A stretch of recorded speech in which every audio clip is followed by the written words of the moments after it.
اللہ رب العزت نے اس دنیا کے اندر صلاح و فلاح کے لیے، نیکیوں کی اشاعت کے لیے انبیاء کا ایک مسلسل سلسلہ جاری فرمایا۔ تمام انبیاء کرام حضرت آدم علیہ السلام سے لے کر جناب محمد رسول اللہ صلی اللہ علیہ وسلم تک تمام انبیاء نے امت کو اچھی تعلیم دی، عقیدے توحید پر قائم و دائم رکھا اور عبادات اور حسن اخلاق کی طرف پوری توجہ عطا فرمائی۔ جناب محمد رسول اللہ صلی اللہ علیہ وسلم چونکہ آخری نبی ہیں، اس لیے آپ کو مکمل اخلاق کا نمونہ بنا کر اس دنیا میں پیش کیا گیا۔ وہ افراد جو آپ کے موافق تھے، آپ کے خاندان سے تعلق رکھتے تھے، آپ کے چچا تھے، آپ کے آبا و اجداد میں سے تھے، لیکن جب آپ نے ان کو دین اسلام کی تعلیم دی اور توحید کے لیے بلایا تو ان میں سے بہت سارے افراد نے آپ کی مخالفت کی، حتیٰ کہ آپ کا چچا ابو طالب، ابو لہب انتہائی درجے کی مخالفین میں آپ کے تھے، لیکن آپ صلی اللہ علیہ وسلم نے اپنے اچھے اخلاق کو ان پر بھی نچھاور کرتے رہے۔ آپ نے تاریخ میں سنا ہوگا کہ ابو جہل نے آپ کے لیے کنواں کھودا تھا اور وہ اس کے اوپر سے لکڑی کی ٹٹی رکھ دی تھی اور پھر دھول اور مٹی سے ڈھک دیا تھا تاکہ جناب محمد رسول اللہ صلی اللہ علیہ وسلم اس کے اوپر سے جب گزریں تو اس کنویں میں گر جائیں اور گر جائیں اب آپ کی موت ہو جائے، کیونکہ وہ آپ کو مارنا چاہتے تھے۔ لیکن اسی راستے سے جناب محمد رسول اللہ صلی اللہ علیہ وسلم صبح و شام گزرتے، جب اس کنویں کے پاس پہنچتے جبریل علیہ السلام ان کو موڑ دیتے دوسری طرف۔ کچھ دن ایسے ہی گزر گیا، ابو جہل بھی بھول گیا کہ میں نے آپ کے لیے کنواں کھودا تھا، وہ خود جاتے وقت یہ بھول گیا کہ میں نے اس راستے میں کنواں کھودا ہے، وہ اس میں خود ہی گر گیا۔ اسی لیے مثل مشہور ہے، چاہ کندہ چاہ درپیش۔ جو کسی دوسرے انسان کے لیے کنواں کھودتا ہے تو وہ کنواں دوسرے انسان کے لیے نہیں بلکہ وہ اپنے لیے کھودتا ہے، کیونکہ جس راستے میں وہ تکلیف ڈالتا ہے تو اسی راستے سے اس کو ہمیشہ چلنا رہتا ہے، دوسروں کو تو کبھی کبھی گزرنا پڑتا ہے۔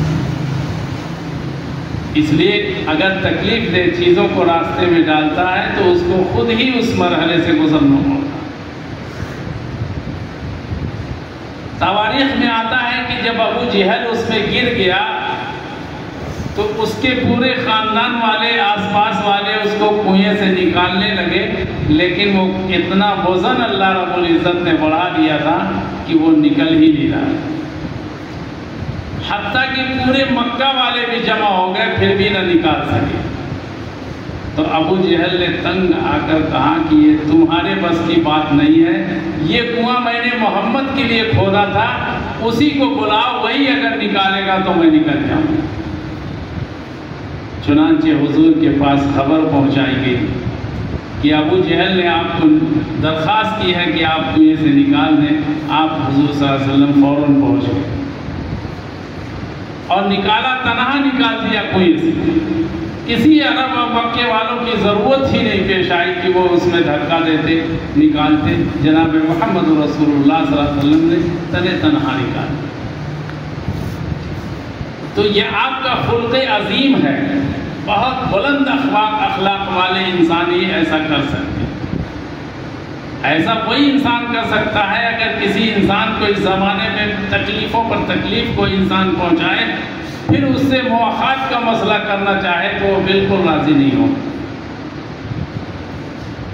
وہ تکلیف دینے والے کو کوئی مدد کرنا چاہے، کوئی لوگ ابھارے تو وہ بالکل قطعاً مدد کرنے کے لیے تیار نہیں ہوگا کہ اس نے تو میری جڑیں کاٹی ہیں، ایسے جڑ کاٹنے والوں کو میں کیسے اس کا ساتھ دے سکتا ہوں۔ لیکن جناب محمد رسول اللہ صلی اللہ علیہ وسلم کے بارے میں قرآن میں فرمایا گیا وَإِنَّكَ لَعَلَىٰ خُلْقٍ عَظِيمٍ، آپ بہت ہی بلند و بالا معیار کے مطابق آپ کے اخلاق کو اللہ رب العزت نے پیدا کیا، اور ظاہر ہے کہ اتنے اخلاق کے ساتھ اگر اللہ رب العزت نہ بناتا جناب محمد رسول اللہ صلی اللہ علیہ وسلم کو اخلاق کاملہ فاضلہ نہ دیتا تو ابو جہل جیسا انسان جو آپ کا انتہائی درجے کا مخالف تھا کنویں میں مر جاتا۔ تو اسی لیے اللہ رب العزت نے فرمایا کہ وَإِنَّكَ لَعَلَىٰ خُلْقٍ عَظِيمٍ، آپ بہت ہی بلند و بالا معیار پر اخلاق کے آپ کو ہم نے بنایا ہے۔ فَسَتُبْصِرُونَ، بس وہ لوگ دیکھ لیں گے، وَيُبْصَرُونَ، اور تم سب لوگ بھی دیکھو۔ آگے فرمایا بِأَيِّكُمْ مَفْتُونُونَ، یہ دیکھ لو گے کہ کون آدمی جنون میں مبتلا ہے، پاگل پن میں مبتلا ہے، اور کون آدمی صحیح سالم۔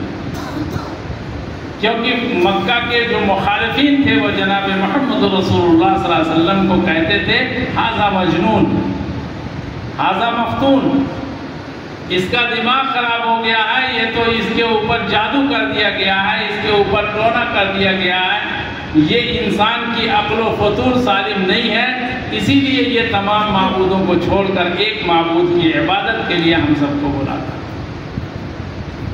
تو اللہ نے کہا کہ یہ تو بعد میں پتہ چل جائے گا کہ کون پاگل ہے اور کون انسان صحیح الدماغ ہے۔ اتنے بڑے بڑے الزامات لگانا جناب محمد رسول اللہ صلی اللہ علیہ وسلم پر کفار مکہ کو زیب نہیں دیتا۔ اگر وہ آج نہیں جانتے ہیں تو آئندہ دیکھ لیں گے اپنی آنکھوں سے کہ جناب محمد رسول اللہ صلی اللہ علیہ وسلم پاگل نہیں تھے، مفتون نہیں تھے۔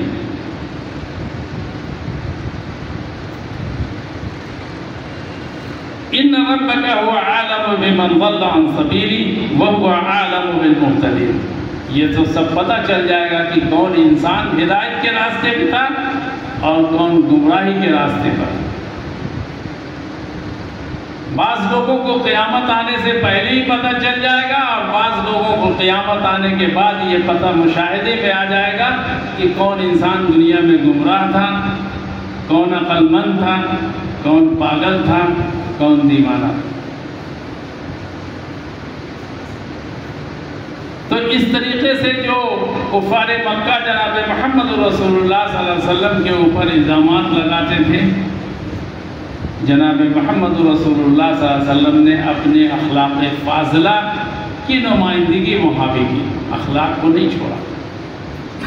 جو آپ کو تکلیفیں دیتے تھے، حتیٰ کہ مکہ والوں نے جنہوں نے آپ کو ہجرت کرنے پر مجبور کیا، آپ نے اپنی پیدائشی سرزمین کو چھوڑ کر مدینہ کو اختیار کیا۔ جب مکہ فتح ہوتا ہے تو اللہ رب العزت نے جناب محمد رسول اللہ صلی اللہ علیہ وسلم سے کہلوایا کہ جو فلاں کے گھر میں چلا جائے وہ محفوظ ہے، اس کو قتل نہیں کیا جائے گا، جو کعبہ کے اندر ٹھہر جائے وہ بھی محفوظ ہے، اس کو بھی نہیں قتل کیا جائے گا، جو ابو سفیان کے گھر میں ٹھہر جائے اس کو بھی نہیں قتل کیا جائے گا، حتیٰ کہ جو انسان اپنے گھر میں دروازے کو بند کر لے اس کو بھی نہیں قتل کیا جائے گا۔ حالانکہ اس وقت مکہ والے یہ سب کے سب جان چکے تھے کہ اب ہماری باری ہے۔ ہم نے جناب محمد رسول اللہ صلی اللہ علیہ وسلم کو اتنا ستایا، اتنی تکلیفیں دی، اتنا پریشان کیا، آپ کے سروں پر بوجھ ڈالا، آپ کی کمر پہ تکلیفیں دی گئی، اوجھ کو ڈال دیا گیا، طرح طرح کی ایذائیں اور تکلیفیں دی گئیں۔ آج جب آپ فتح یاب ہو گے تو ہم کو قتل عام کے علاوہ کوئی چارہ نہیں ہوگا، لیکن جناب محمد رسول اللہ صلی اللہ علیہ وسلم نے ارشاد فرمایا کہ آج کسی کو قتل نہیں کیا جائے گا، جو ہمارے مقابلے میں آئے گا صرف اسی کو قتل کیا جائے گا، جو اپنے گھروں میں بند ہو جائے، کعبہ میں پناہ لے لے، ابو سفیان کے گھر پناہ لے، اپنے گھروں میں بند ہو جائے، ان سب کو کوئی قتل نہیں، ان سب کو پناہ دی جاتی۔ یہ سب اخلاق فاضلہ ہے جناب محمد رسول اللہ صلی اللہ علیہ وسلم۔ ورنہ دنیا میں جو فاتح قومیں ہوتی ہیں وہ عوام الناس کو بخشتی نہیں ہیں۔ چنانچہ آپ نے بلقیس کے واقعے میں پڑھا، جب سلیمان علیہ السلام نے کہا کہ تم اسلام لے آؤ ورنہ میں ایسی لشکر روانہ کر دوں گا جو تمہارے ملک کو تہس نہس کر دے۔ تو بلقیس نے اپنے جب عمرہ سے رائے لی تو عمرہ نے کہا کہ ہم مقابلہ کرنے کے لیے تیار ہیں۔ بلقیس نے کہا کہ تم مقابلہ نہیں کر سکتے، وہ نبی ہے اور نبی کے سامنے مقابلے میں ہم آ نہیں سکتے، اور جانتے ہو فاتح قومیں جو ہوتی ہیں وہ تہس نہس کر دیتی ہیں، کوئی چیز باقی نہیں چھوڑتی۔ لیکن جناب محمد رسول اللہ صلی اللہ علیہ وسلم نے پورے مکے والوں کو لا تثریب علیکم اليوم، تم بالکل محفوظ ہو، اگر ہمارے مقابلے میں جو آئیں گے صرف اسی کو قتل کیا جائے۔ تو یہ جناب محمد رسول اللہ صلی اللہ علیہ وسلم کا اخلاق فاضلہ ہے۔ حدیث پاک میں آتا ہے اتق اللہ حیثما کنت واتبع السیئۃ الحسنہ تمحها وخالق الناس بخلق حسن۔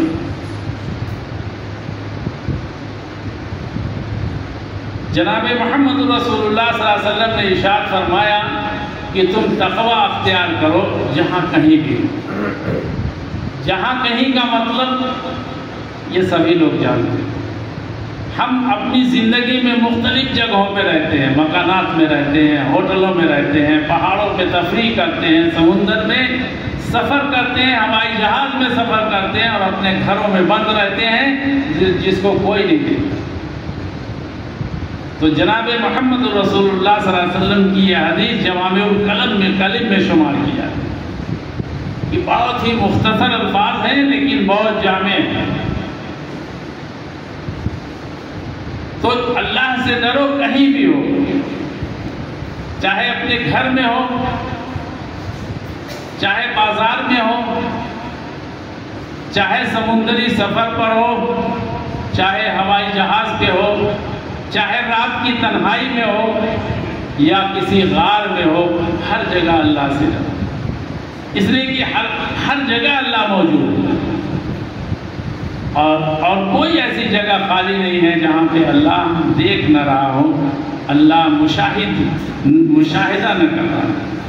تو اس لیے جناب محمد رسول اللہ صلی اللہ علیہ وسلم نے ارشاد فرمایا کہ اتقوا اللہ حیث ما کنتم، تم کہیں بھی ہو اللہ سے بس اپنے دل میں یہ بیٹھا لو کہ ڈرنا، اگر انسان کو ڈرنا ہے تو اللہ سے ڈرے، تمام مخلوقات میں سے کسی سے نہ ڈرے۔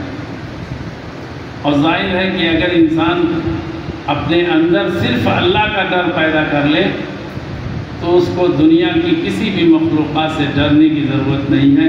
صحابہ کرام نے اس بات کا مشاہدہ کر کے آپ سب کے سامنے اپنی زندگی کو پیش کر دیا۔ اور ڈر اور خوف اگر انسان اللہ رب العزت کا پیدا کر لے تو چاہے وہ سمندر کے اندر ہو، چاہے ہوائی سفر پہ ہو، چاہے اپنے گھر میں بند ہو، چاہے رات کی تاریکی میں ہو، انسان کوئی بھی غلط کام نہیں کر سکتا۔ لیکن اس کے باوجود بھی اگر کوئی برائی سرزد ہو جائے تو آگے حدیث میں ارشاد فرمایا کہ برائی سرزد ہونے کے بعد کوئی نیک کام کر لو۔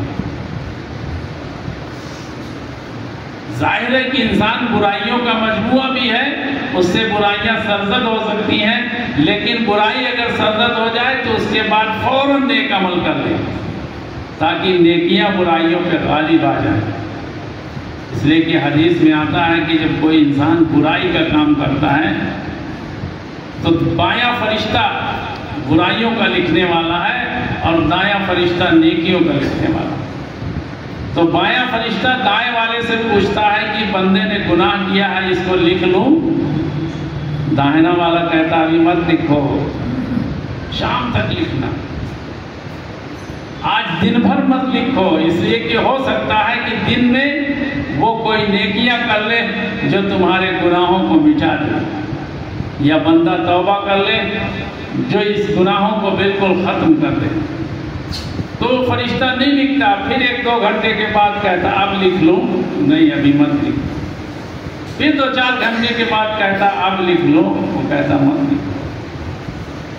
جب جان جاتا ہے کہ یہ نیکی نہیں کرے گا تو پھر جا کے وہ گناہ لکھتا ہے، لیکن داہنا کہتا ہے صرف 1 لکھنا، 1 کا 10 نہیں لکھنا، اس لیے کہ نیکیاں صرف 1 کی 10 لکھتی ہیں، گناہ 1 کا 1 ہی لکھا جاتا ہے۔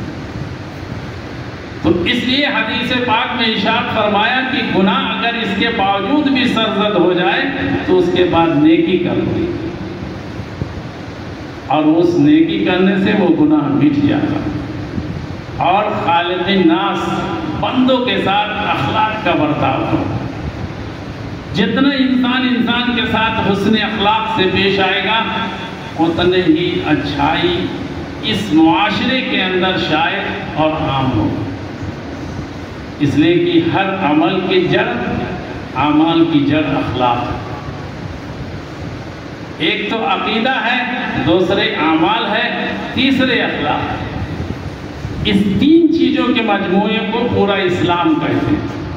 اگر یہ 3 چیزیں انسان سیکھ لے، توحید کو مکمل کر لے، توحید پہ اتنا قائم، ایمان پہ اتنا مضبوط ہو جائے، اس کے بعد نیک اعمال شروع کر دے، اس کے بعد اگر اخلاق میں کمی ہو تو پورا کر لے، تو گویا کہ اس انسان کو پورا دین حاصل ہو گیا اور پورے دین اسلام پر وہ عمل کرنے والا ہو گیا۔ اللہ رب العزت ہم کو آپ کو اس پر عمل کی توفیق عطا فرمائے۔